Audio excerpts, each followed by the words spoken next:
Welcome back to another episode of Tractor Roy. My name is Trent. We're working on this 1953 Allis Chalmers WD45 today. In between the last episode and this one, I've installed our piston sleeves. I put new O-rings on there, popped those things in. That pretty much just went without an issue. They slip right in there, slip down to the top, and then it's kind of a little friction fit down to the bottom. Use a little rubber mallet just to make sure it's seated all the way. The biggest thing is to make sure that this little groove on the inside here is nice and clean, because if you have any issues, then you're going to have problems with head or protrusion of the sleeves, and that head gasket's not going to seal right. In this episode, we're going to be installing our pistons. We have our brand new rings stuck on there. We're going to be using our lubriplate number 105 engine assembly grease for this. And our ring compressor, there's not much to these. You've seen it before, but we'll still go over it anyways. You can use the ring compressor. It'll squeeze these rings down. And then these pistons got numbered in the order that they got pulled out. 1, 2, 3, and 4. We want to put those back in the same spots. Because they've already worn to the crank, I'm reusing these same connecting rod bearings, same pistons. So everything's kind of worn in to the journal on the crank and the bore. So let's get after it. And like we had gone over in the episode where we installed these rings, the rings are gapped on opposite corners here. They're broken up into kind of thirds where the opening is. We did that just so we don't have all those combustion gases just leaking out immediately. These do rotate in the cylinders, so it's not the end of the world if they're lined up. But we just want to give this thing the best chance we can. So this is kind of fun right now at the angle I'm at. But this ring compressor, tighten it down like so. Okay, I'm going to stick in some of our lubriplate. This stuff is oil soluble, so once there gets to be some oil pressure in this engine, it'll wash out what's left of this lubrication and replace it with the engine oil that's going to be running in it. These are not directional, these pistons. They don't have arrows on the front. The rods are symmetrical. Oop, can you see that? The rods are symmetrical. So there's a little clamp bolt in here. We're just going to stick that to the camshaft side and just keep all of them the same. So all I do on that. Right now I have the crankshaft so that number 1 piston here is down, or the crank journal is down on the crank, just so we have enough room that we're not going to be smacking on this crank with our, because we don't want to score up that journal with our bolts sticking down. So all I do is tap this compressor to make sure it's sitting flat, because you want it to be touching the sleeve all the way around. Otherwise, it sometimes will hang up, like a ring will pop out, and then it'll hang up, and it makes it a pain.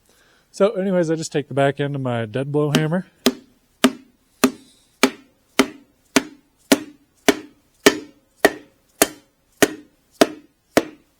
like that. That's all there is to it. And now I should just be able to push it down. Yep. And I think I'm touching my... Oh, no, I'm good. There. Feel underneath. And we're seated on that crank. Just like that. And now on to the next one. Just so I don't have to rotate this and get down back and forth a whole bunch of times, I'm going to do cylinder number 4. Because as you know, 1 and 4 are going to be at bottom dead center, and 2 and 3 are going to be at top dead center. More of the same. I'll open up my ring compressor. I've had this thing for years. Done a lot of engines on it with it, actually. Slip it over the top. Gonna get some more of my lubriplate on here. Let's stick a pretty liberal amount.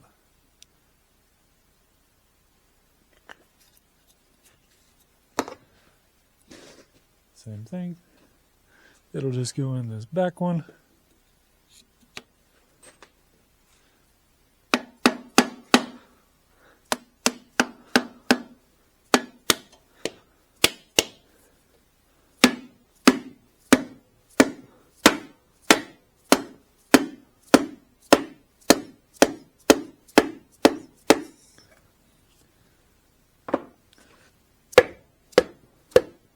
Okay. And now we'll go underneath.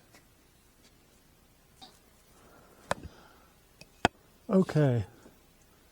So now, I get the sunshine on my face here through the window. But now, I'm going to get these started. Torque spec on these is 40 to 55, or 45 to 55 foot-pounds. So I'm going to set them to 50 and just split the difference.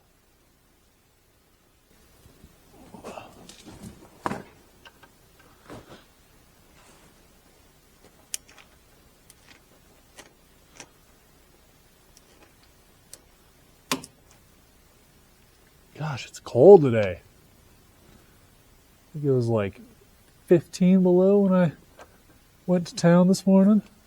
Like now it's maybe only like 5.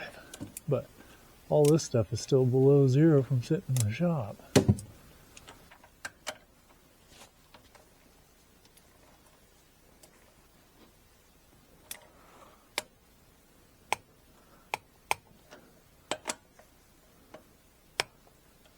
There. Okay, and then I'll do the other one. Okay, now I've got the crank rotated, so pistons 1 and 4 are right here at the top, and 2 and 3 connecting rod journals are down at the bottom. And now I'm just going to go ahead and swap these, or throw these other 2 in.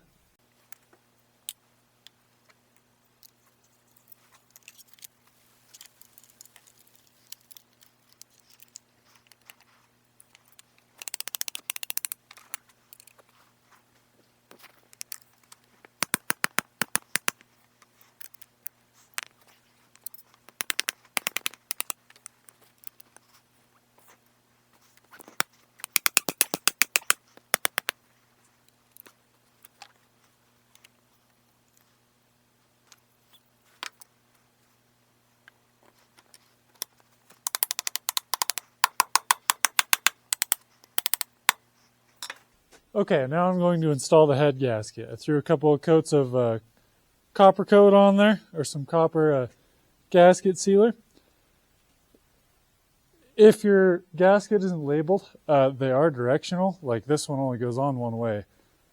These are for the coolant jackets. Since there's going to be more pressure at the front of the head, more flow, because that's where the water pump is. That's where that smaller hole is to restrict it. So it lets some of the coolant go back to these other pistons. This one's a little bit bigger, lets a little more coolant in. Here at the back, it's really big. That way, the most flow possible to the back of the head goes through here. There's going to be coolant that goes in through these two, to the front of the block, but you want to get a bunch of coolant to the back of the block because by the time it gets back there, it heats up, less pressure. It's just good to have it. So I'm going to slip this on. And then I'm going to get my head out of this garbage sack that I've had it in for forever. I'm going to slip that on. You notice I have a bunch of studs missing. When I pull them out, I think I just, with however they came out, that's how I left it. Like there wasn't any particular reason. Actually, I'm going to take this off. I'm going to go through and chase these threads first, and then I'm going to stick this head gasket on. I don't want to run into any issues with this stuff, so I'm going to chase these threads with a tap. Make sure they're nice and clean before I go and install head gasket. No, so I went back through and looked through my bags of parts and stuff. They're head bolts. They're not head studs. The ones that are in here still are the studs. I might have had one that came out, but... So these things are actually bolts. Yeah, all I'm doing here is just running a tap back through the threads, cleaning out all that rust and old sealant. Make sure that we get a good consistent torque on this. I'm going to go do the same thing on those studs too. And then we'll be able to slap this head gasket on and throw the head onto it. So, anyways.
Okay, all these threads are chased, and now I'm going to stick the head gasket on.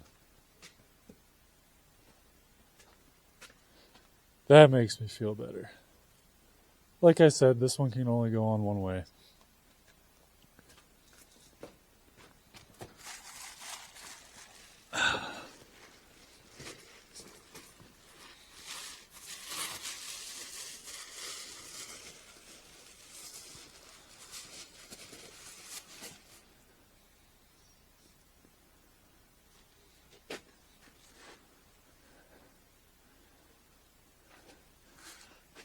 Okay.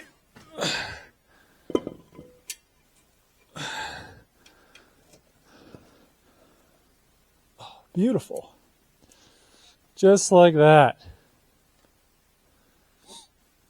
Okay. I'm gonna have to, I think it's 90 to 100 foot-pounds, but I still have to go clean up all these bolts. So I'll see you back here in a minute. Okay, the head is set on here. It's just sitting here. None of these bolts are tight yet. I've got the block-off plate here and this here. I put on some gasket sealer. This is the thermostat housing, by the way. Got some gasket sealer on there. It's been sitting to let it dry out, and now we're ready to torque down the head. So the idea with this, most cylinder heads, this does have a diagram in it.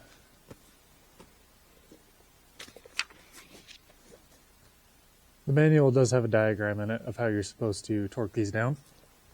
And it does say 90 foot-pounds of torque on these. Now, a good rule of thumb when you're doing cylinder heads, if you don't have a diagram, which in this case this one does, start in the middle, and you kind of just go out in a circle pattern. So we'll hit this one, this one, this one, this one, this one, this one, like that.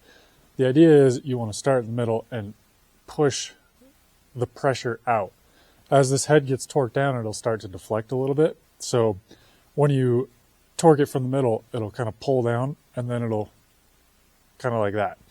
If you were to just do like this side and then the end, the idea is it would torque the head gasket here and then go out, and it could push everything. Anyways, you just start in the middle and push out.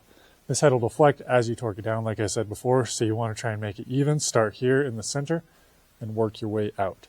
Another good thing that I was taught to do is you break down your torque sequence into thirds. So in this case, 90 foot-pounds. We're going to break it down into thirds, which is 30 foot-pounds apiece. We'll go through and torque everything to 30 foot-pounds. That gets it so everything's touching the head, and it'll be an even pressure just to get that gasket started to seat. After that, go through again doing 60 foot-pounds, and then again doing 90 foot-pounds.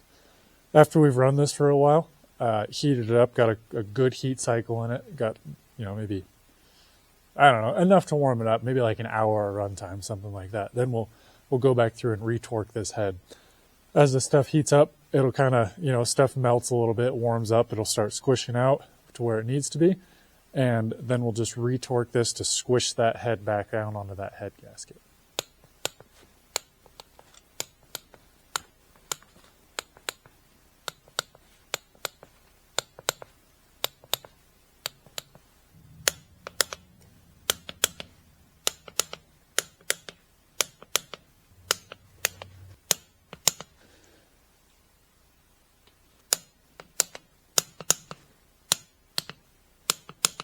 And now, time for 90, the last round of torque.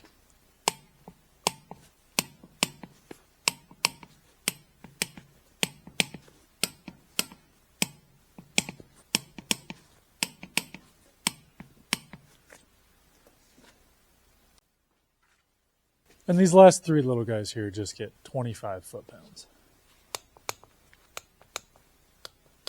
So I think I'm going to call this video there. We got a lot done. I'm pretty happy with it. We got our pistons installed. Everything's torqued down on the bottom end there. We got our head installed. Our head is torqued. We got our thermostat housing, which isn't the biggest.